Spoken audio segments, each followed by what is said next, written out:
the sun if you can't see.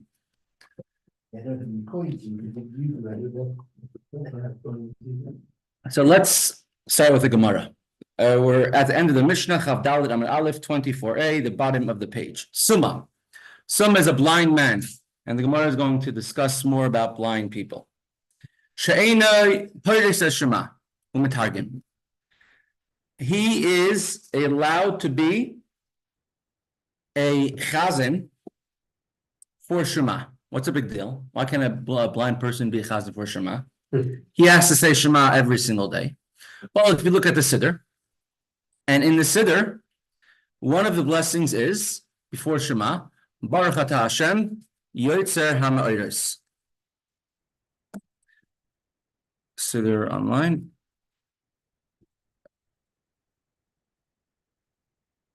Blessed are you, Hashem, Yotzer, who creates HaMa'oros, the lights. Which lights? The lights in the heaven, which are the sun and the moon.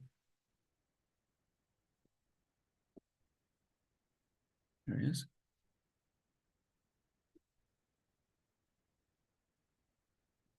Right behind the page.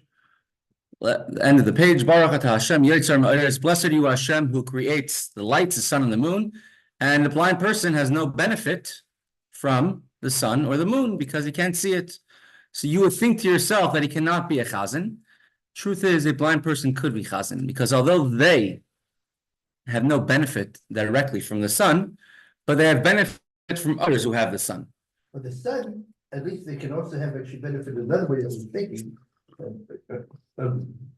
Because when a blind person walks on the street and he comes to the street corner, and it's not like the fancy street corners where they know, where you have signals, he wants to know when to cross or not.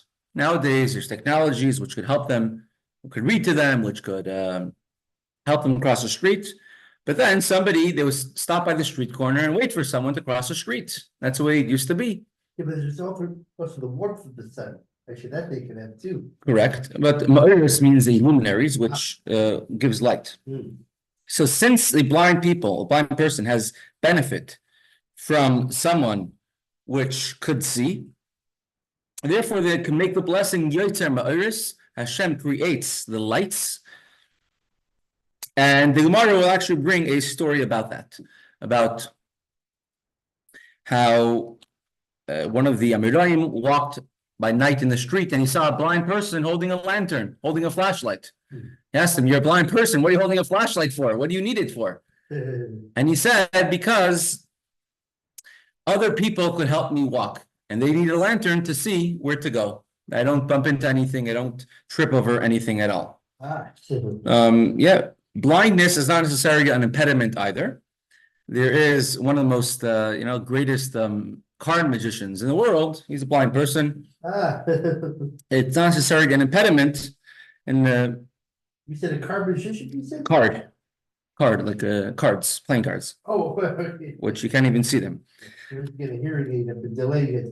And umetargim, and another chiddush is that is also allowed to translate into Aramaic. You think to yourself that a person who's blind cannot read the Torah, right? They can't be a Bal Koreh. He can't be the one to read the Torah because they're blind. So since he definitely cannot be a Bal Koreh, so you might think he cannot be a metargim. He cannot be the one to be the translator for the Torah. As remember, you had verse by verse translation. So he might be a very wise person, but he's not a person who's able to read.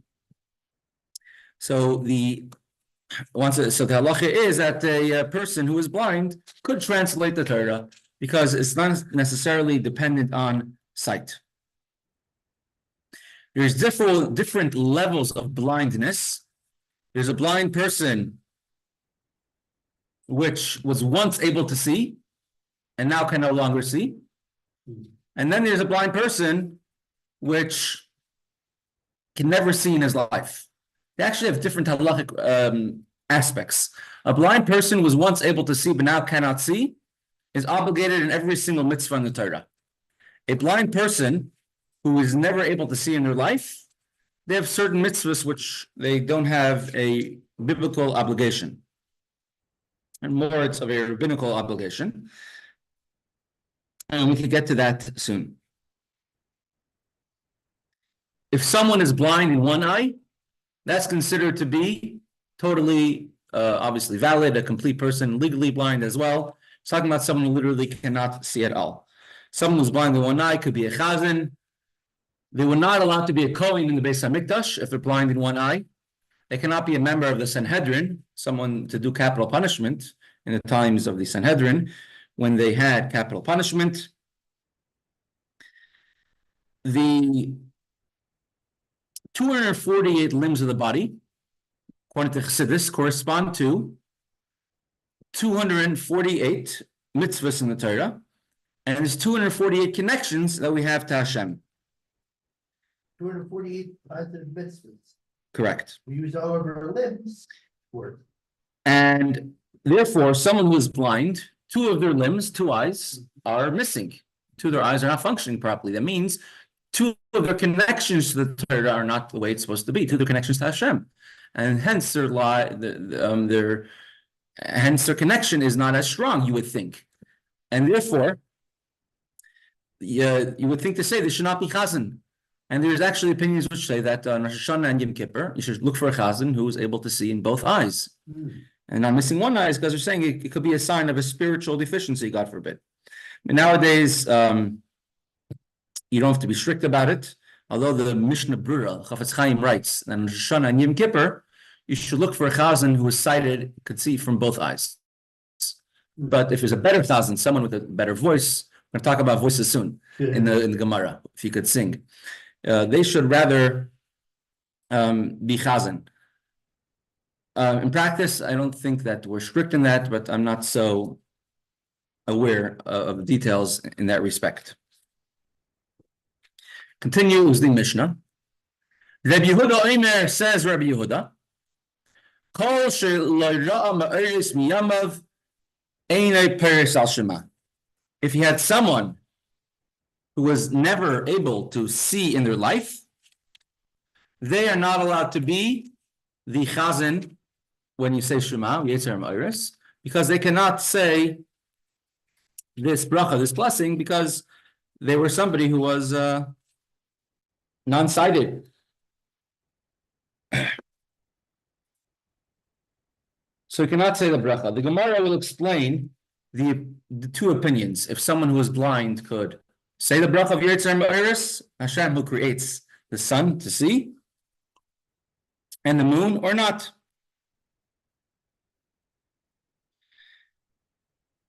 The Sfas Emes, first Getter Rebbe, he says that Rabbi Yehuda is saying even a bigger thing. Not just he cannot be chazan, even for himself he cannot say it.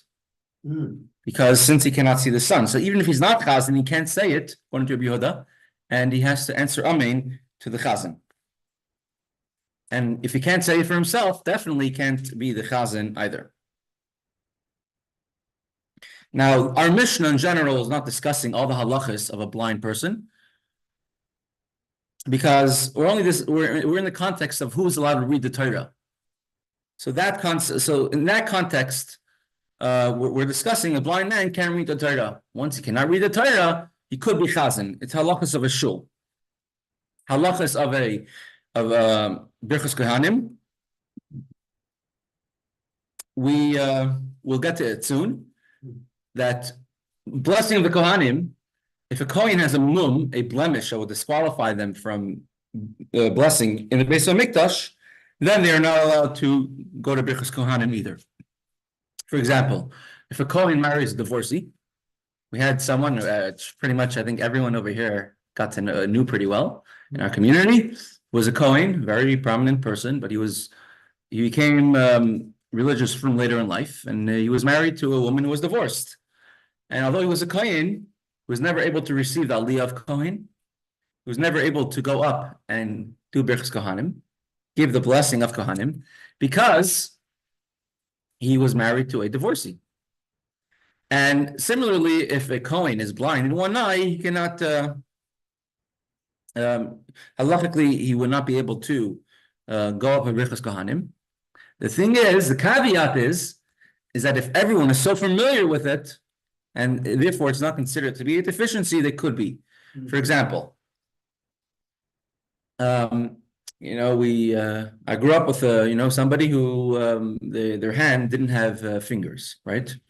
That's the way they were born, right? That's the way Hashem made them. It wasn't like an accident or anything, but you're so used to seeing them that way that you don't even think twice about it, right? And you see many times a child in a wheelchair that grow up, and everyone in their class thinks it's normal. Or someone with a scarred face. If you're used to them so often, you don't even look at it as a problem. So if everyone in the city is familiar with a person who's blind or blind eye, even if they're blind in two eyes, but everyone in the city knows, and it's not going to be anything out of the ordinary, so then they're allowed to do Birchas Kohanim. So you sort of have I remember when this person, his wife passed away, when Hashem, they're both in their 90s, and now for the first time, he was allowed to do Birchas Kohanim. He was allowed to get the Aliyah of Kohen, and he did it with such a simcha, such a happiness, such a joy. And finally, for the first time, he's able to do Birchas Kohanim. I'm going to share a short video of the Rebbe about when the Tanya, in the year 1991, was printed for the first time in Braille. First, you can see it over here in two places on the screen. The Rebbe discusses how when Tanya is being printed all over the world, and it was even printed actually in outer space once. But everywhere there's Jews, and the Rebbe says even those who are yoshvei choshech v'tzalmavos, even those who sit in darkness and their entire lives are dark, which is those people which are blind. And the purpose of sight, what's the purpose? Hashem gave us the ability to see, is to see the greatness of Hashem's. If you see the world, how great Hashem's things are. When Mashiach comes, we'll see godliness with our physical eyes. That's a purpose of sight. And therefore, someone who's missing their sight was, in many ways, were cut off from learning. And Chassidus, but here Tanya was translated, it was printed in Braille for the first time. So then it says even those in darkness are able to finally learn Tanya. And this is part of the process, he says, of the coming of Mashiach. Literally, it was Hatzvi-Bais, 1991. This is literally part of the process of bringing Mashiach. So I'm going to share the video. I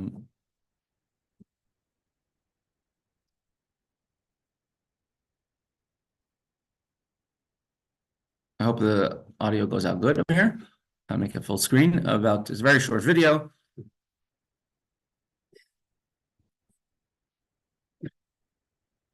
About how they bring the first edition of the Braille Tanya to the Rebbe. Order of the day. Give God Mashiach.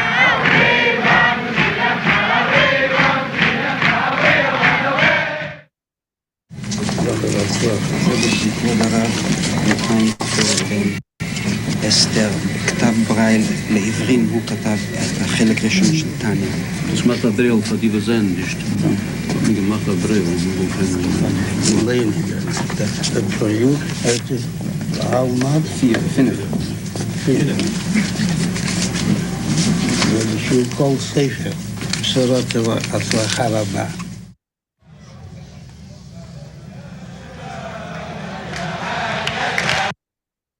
So that was the idea. So the Rebbe spoke about it afterwards that week.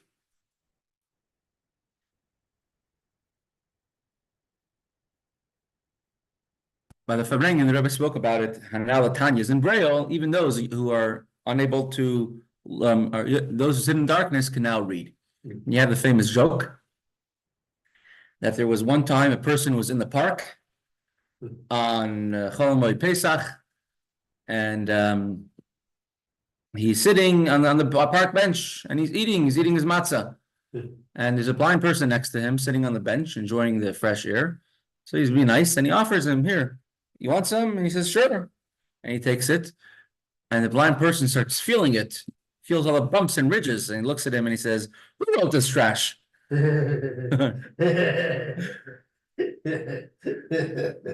Anyways, there's a story of the Rambam. The Rambam was a physician in the royal palace of the Sultan of Egypt. And the Rambam was so popular, and many other advisors were so jealous of the Rambam that they always tried discrediting him. And there's many stories, I'm sure many of them have good sources that, where they actually came from. There's many stories about the Rambam with his, how he had to deal with all the schemes of all these other advisors to the Sultan were always plotting against the Rambam, trying to discredit him, that he doesn't know what he's saying, or trying to make libels against him. And one of his stories goes that the Rambam was, he wrote in Moreh Nevuchim, he wrote also in Mishnah Torah, that everything has their nature that they were made with. And nothing could, and you have a nature you're made with, and you can't really change your nature. Anyways, they came and they brought a blind person. They said they came to the Sultan and they said, listen, the Rambam, he says he's a big doctor. And he says that people can change your nature. Now, we say two things. First of all, he could change your nature. And second of all, we're greater doctors than him. I don't know why you care about him so much. We're greater doctors than him. He said, really? Yeah, let's see. So he says, listen, we'll have a contest with the Rambam in front of the king, and we'll see who's a greater doctor. Anyways, and the Sultan agreed. They came, they had a contest in front of the king. They brought a blind person in front of the king, and they said, look at this person, he's completely blind. And they did many tests in front of the king to show this person is blind. And they told the Rambam, could you heal him? He says, I'm not able to heal him, I can't. I don't have the capability to do it. Maybe today's technology could do something. And they said, listen, we're going to do something. They made a potion, they gave it to him. And suddenly, this blind person opened his eyes and he said, oh, I could see. And he went to the king and he bowed down, and suddenly he could see, miraculous. And they told the Sultan, you see, you call him a big doctor, we're much greater doctors than he is. So the Rambam went over to him, he took out a handkerchief and he waved in front of him, and he asked the person, what color is this handkerchief? And the person said, it's red. So the Rambam said, if this person never saw in his life, how should he know the difference between colors? Yeah, how should he know that this is red? What do you know? And again, the Rambam held up his point, that in many ways. So the idea is that someone who is blind, in halakha it's called saginar, they have a lot of light. Blindness could be from lack of vision, or could be from seeing a lot. And definitely today, every single every single person, even someone who is blind, is not an impediment, and they're able to do Torah mitzvahs just same way as every single other person. As a matter of fact, if you have an adult, someone over 13 who is blind, or a child under 13 who is not blind, which one do you choose for the chazan? The adult who is blind, over 13. Because he has a much stronger obligation than the one who's under 13. Let's continue with the Gemara. Says the Gemara, my time. Our Mishnah stated that when you're honoring an individual, you should honor with maftir, with the last aliyah. This person should also be chazan for musaf, and he should be chazan when you say Shema. And if he's a kohen, he should be the one to lead all the other kohanim, either in the blessing of the kohanim, or saying the bracha, the blessing, or in the places where only one kohen would say the bracha, or would say brachas kohanim, he should do it. Now, it seems to say over here that you're giving this to the most honored person that you could find, the wisest person, the great sage.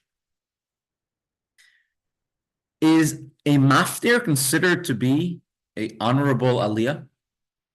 Now, I know in Chabad it's a very honorable aliyah. It's probably the most honorable aliyah. They get to have Torah. All the Rebbeim, all the Rebbes would only get maftir. That would almost only get maftir. That's aliyah they would get. But throughout the world, different aliyahs are more important. For example, some places have shishi, right? It's the most famous thing by Ashkenazim. Shishi, the sixth Aliyah. I think Noid of Yehuda, I was reading in a book when he became the Rav in Prague, and they gave him every week a Revi'i, the fourth Aliyah. The Aliyahs, the first 7 Aliyahs on Shabbos are Midaraisa, or from the Torah. You have to learn Torah all the time, and Moshe Rabbeinu instituted the Aliyahs.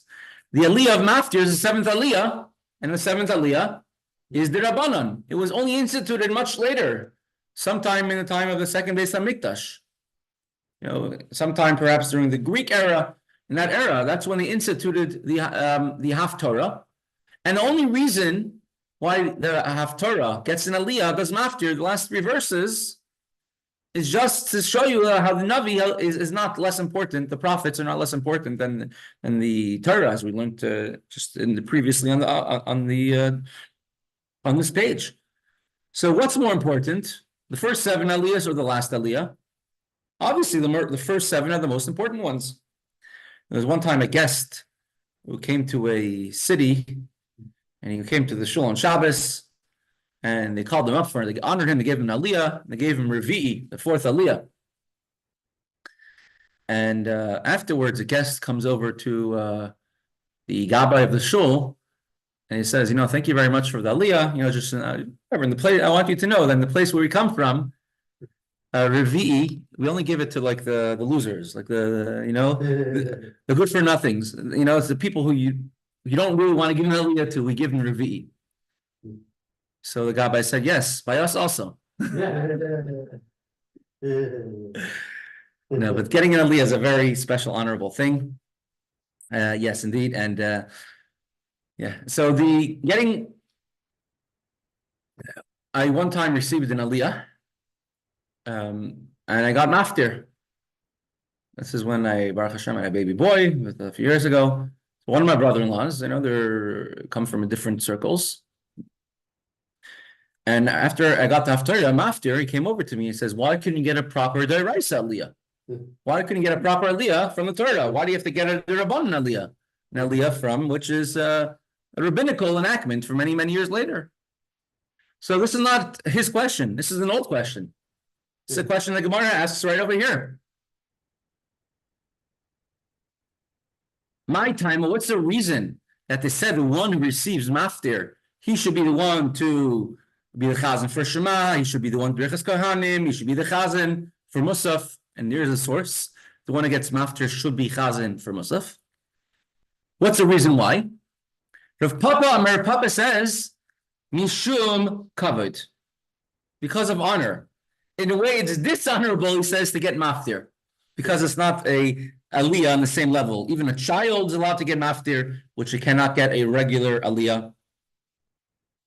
So, in order to give the person an honor, a person shouldn't feel slighted that they got maftir. Because of that, they said the person who receives maftir should also say should be chazan for Musaf and get the next aliyah. And as it says in Pirkei Avos, whoever runs away from honor is going to run after them. Whoever runs after honor is going to run away from them. So therefore, this person who received maftir, they also receive, they were humble, they weren't insistent to get a aliyah, which is the Raisa, a higher level, a biblical aliyah, a form from Moshe. So therefore, they give them the honor of being chazan for Musaf. That's one answer. The next answer is exactly the opposite. Rabbi Bar Shimi says, you remember the name Shimi from before in the Mesechta? Shimi ben Gira. Shimi, that's spelled a little differently. Shimi, one of the sons of Haman. Oh, right, that we mentioned him before. Rabbi Bar Shimi says, Mishum de'asi le'ansuye. Because they might come to have an argument. The one who received maftir, he received maftir. He receives maftir.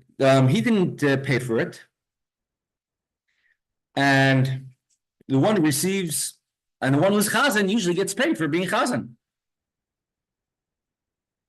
The way it was back then is that the chazan got paid. I don't know about nowadays if chazanim get paid or not, or balkars get paid. I'm not sure, but back then a chazan would get paid. Now the maftir, he was chazan. What was he chazan for? The haftorah. You read the haftorah out loud for everybody, and he's not getting paid at all. But the one who's chazan for musaf, he is getting paid. So the guy who gets mafir is going to get jealous and upset at the next one. How come you're getting paid for being chazan for musaf, and I'm not getting paid for doing haftorah? You know what haftorah was? How hard it was for me. And therefore, they said that the one who received the haftorah, he should also be chazan for musaf in order that he should get paid a fee for doing musaf and doing everything else in order that he should be getting paid the fee. We see it's very important that if someone does something, you should pay them for it. The Gemara says, really? Is that the reason? Elamai. Says the Gemara, my benayu. What is a practical difference between these two explanations? Right? If the reason why the one who receives maftir does haftarah, is it because that you want to give him something that's honorable, which is being chazan for musaf, or is it because that you don't want him to argue with the chazan of musaf over who should get the fee from musaf? My binayu, what is the practical difference? Says the Gemara, Iki binayu, there is a practical difference. The avi bechinam. If the chazan in the shul is chazan for free, if the chazan for musaf is not being compensated, so then there will be no arguments between the one who receives maftir and the one who is chazan for musaf, because he's not being compensated. He's not getting paid anyways. So there's not going to be any strife or arguments.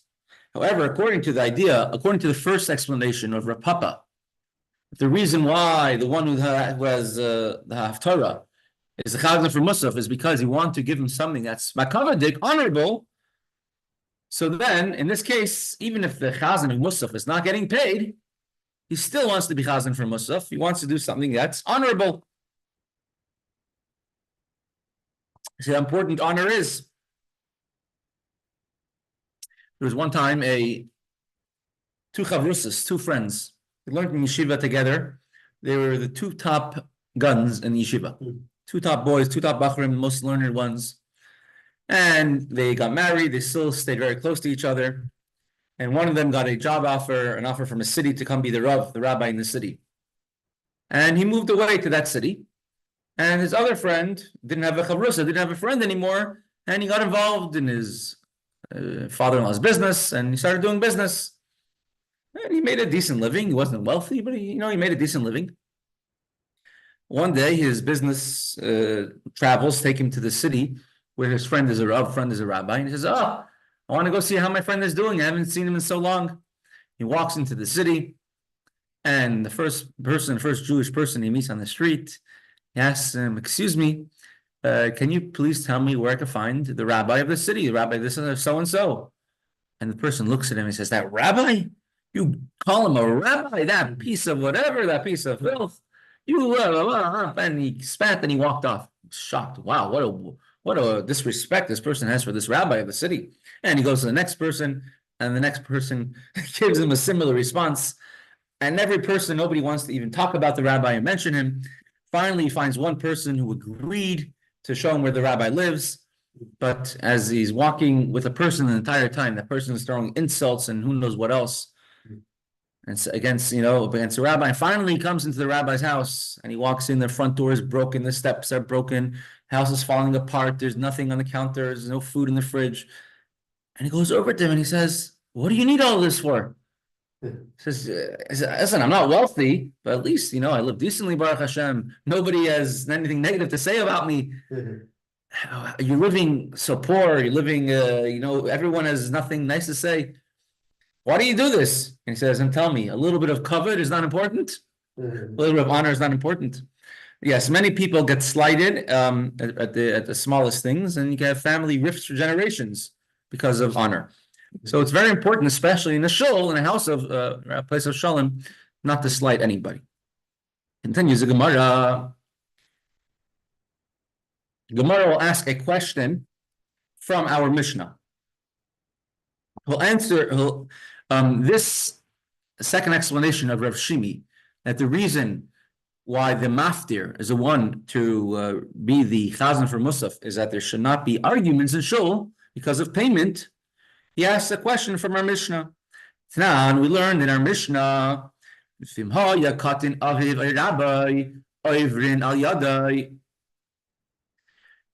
if the person was a minor, meaning, let's say a child under 13, a 12-year-old child, a boy, but he's not yet bar mitzvah, and he received the haftarah, as a child is allowed to receive the haftarah. Remember, I said a story once about a bar mitzvah boy who took the bar mitzvah lessons for the wrong week to prepare the wrong parsha, and he did the haftarah of that week. So if a child receives maftir, so then his father, he can't be chazan for musaf, because a chazan has to be over 13, at least bar mitzvah. A blind person could be chazan, but it can't be under 13. So if a child received the haftarah and they're not chazan for musaf, so either their father or their teacher are the ones to be chazan for musaf on their behalf. Now, if you say the reason why the one who reads haftarah, the maftir, the reason why they're chazan for musaf is in order that they should not come to a argument in shul with the chazan of musaf over payment, and that's why he's chazan for musaf. Katan bar nitzuyehu is a child somebody who could be granted these privileges?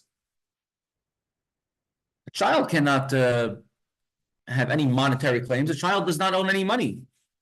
If a child owns money, who does it go to? The parents, father.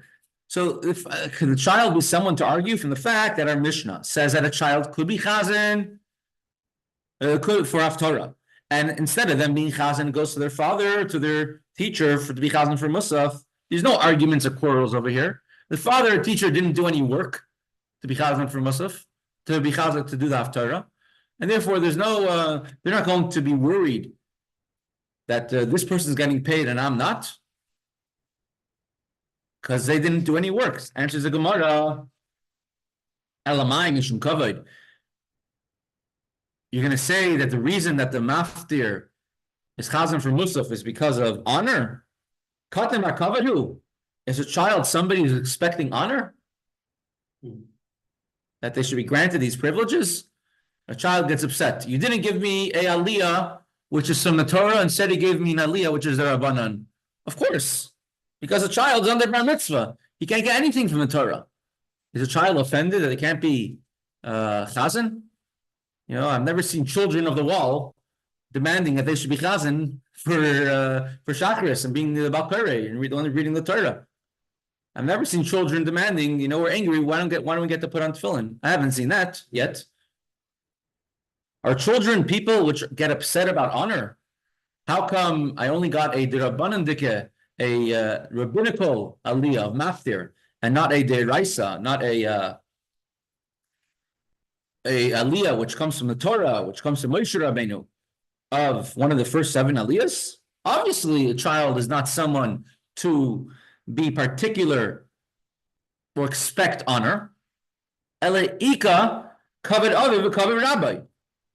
Rather, why does a father or the teacher of the child who had the haftarah, why do they go to be chazan for musaf? Because it's the father's honor, and it's a teacher's honor. You want to give them respect. Turning the page, 24b.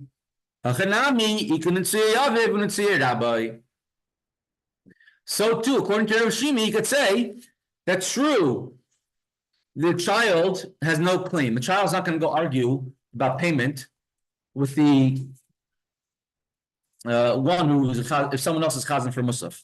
However, the child, every cub, don't play with them because there's a mama bear around. Every child has a father, and the father will stand up for the child.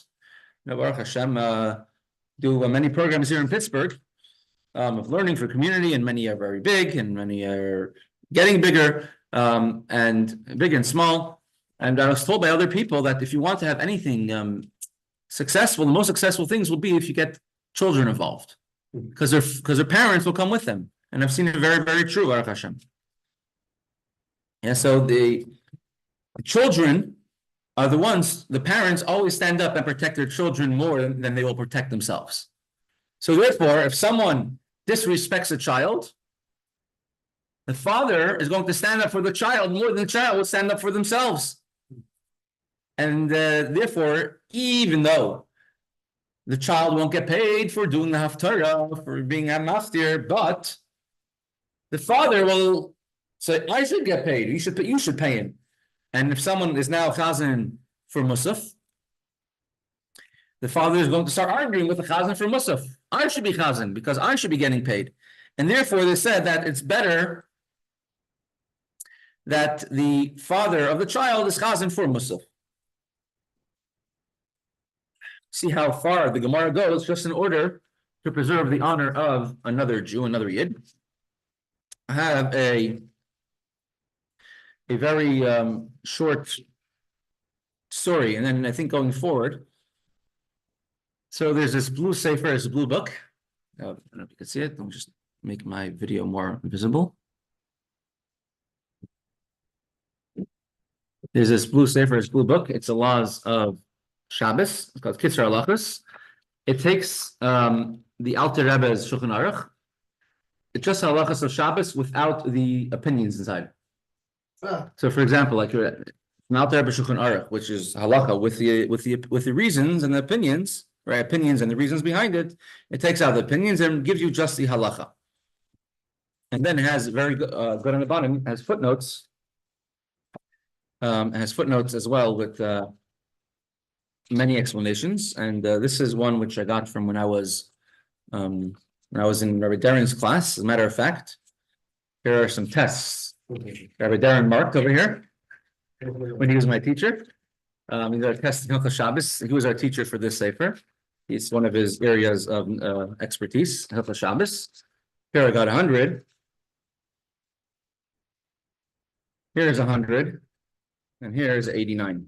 But these are my tests when I was a child. When I was young, not child. When I was Darren was my teacher, and all Hilchos Shabbos. And yeah, so going forward, I'm saying these are all, I say halacha l'maaseh, say practical halacha.